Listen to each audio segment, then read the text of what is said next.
Hey, welcome to another episode of the Evolved Dad Shortcast. You ever find yourself talking down to yourself? Maybe saying things to your kids that in hindsight are more damaging than they did good? Maybe even saying things to your wife.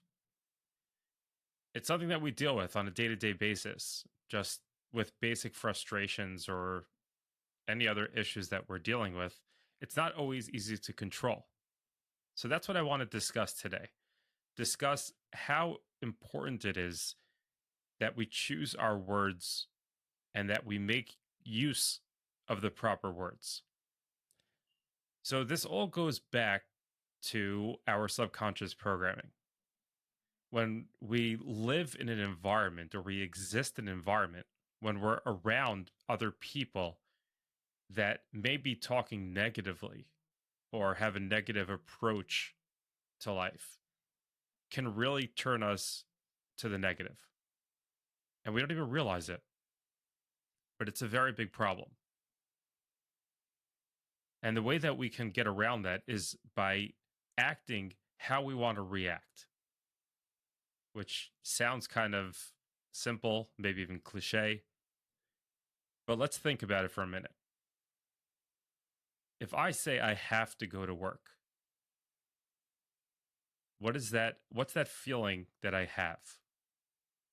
I don't really want to go, but I have to. Now let's flip that around. I get to go to work. That's a feeling like I have the ability to, I have a job, and there's a level of appreciation. Now, if you take this concept, it goes a lot further. If, let's say, your child's learning how to ride a bike, and after a few times, your child just keeps falling and they get frustrated. So they come back to you with their bike and say, I can't do this. Dad, I can't do this. Now, your response could be, okay, we could try again another time. Or your response could be, you got this. You could do it. Try again. Now let's look at the two responses. If your child comes back and says, I can't do it, then you say, okay, we could try another time. Subconsciously, you're accepting the fact that the child said, I can't. And you're enforcing that in your child's mind. On the flip side, if you say, you can, let's give it another shot, try again, you're destroying that concept of I can't and replacing it with I can, try again.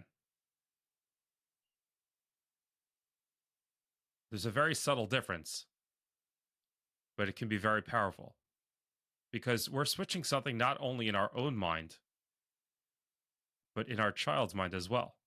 Realizing that, yes, it takes people different amounts of time, different amounts of practice to be able to get to the desired result. But you can do it if you persist, if you stay consistent with it.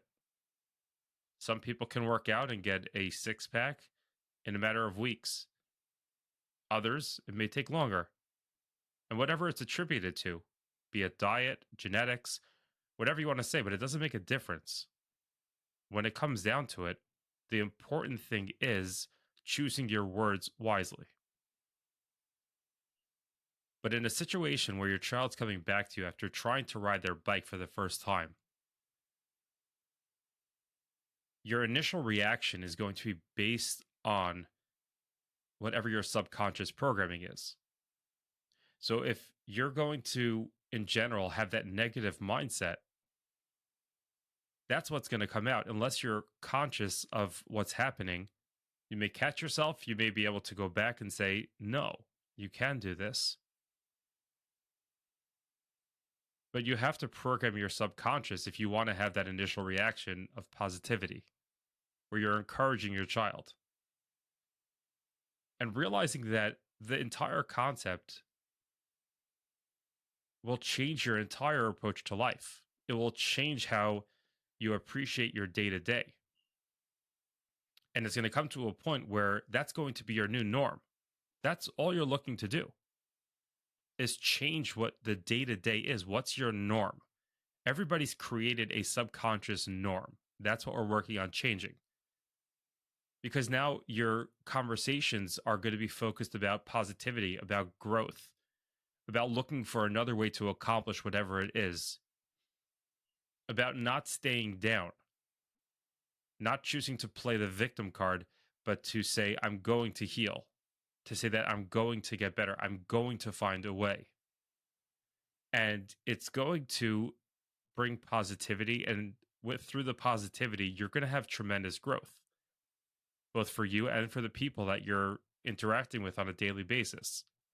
You'll be influencing people that you never thought would have been influenced. So there are a few ways that you can accomplish this. It's not something that's so simple. But one of the things that I found that I find myself saying, even to this point in time, I have to go to work. I have to go run an errand. And in the beginning, it may feel very uncomfortable to change that around. Just because it's not a normal thing to say, I get to go to work.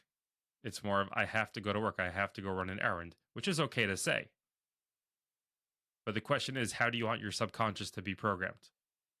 Do you want it to be programmed where I have to go to work, I have to go run an errand, or I get to go to run an errand? Or I'm going to go run an errand. I'm going to go to work, whatever it may be. But take out that negative connotation. And the way that you can do that, if you're not comfortable with saying it out loud, is say it to yourself after. So you may be running off and saying, I got to go to work. But to yourself, you could say afterwards, I get to go to work. I have a job. I'm able to support my family. And those little changes are what bring around the big changes. Because you're able to go ahead and switch it up to where over time you're going to start talking like that in a more positive note with more positive connotations. And it's not necessarily that you're going to be going around saying, I get to go to work. No, nobody's saying that. But you may start saying, I'm going to work instead. I have to go to work. And subconsciously, you may start thinking, I'm lucky enough that I have a job. I have a place to go to work, and whatever you appreciate about that. That's awesome. But so much more than that, when you help your kids change how they speak, and your kids start seeing and hearing how you speak, that's going to help them build a stronger, brighter future. Because now they're going to change how they speak. And they're in turn going to be more appreciative for the things that they do have. Realizing that everything that we do is a choice. Not necessarily a choice if we get to do it or not. Sometimes we're forced. Sometimes we do have the ability to choose. But we always have the choice how we let it play out. There's a saying, it is what it is. And a lot of people stop there. But as an evolved dad, that's not where it stops. It continues on, but it will become what you make of it. We all have life coming and getting thrown at us, but we have the choice to play it out however we want to play it out. We can blame as many other people as we want, but when it comes down to it, only we can choose how we perceive that outcome, what our focus is on the future. My challenge to you is start changing your words. Start taking ownership of your future. Realize it's all up to you, but you're not in it alone. And as always, I appreciate you spending your time with me today. This is Jonathan, the Evolved Dad, signing off.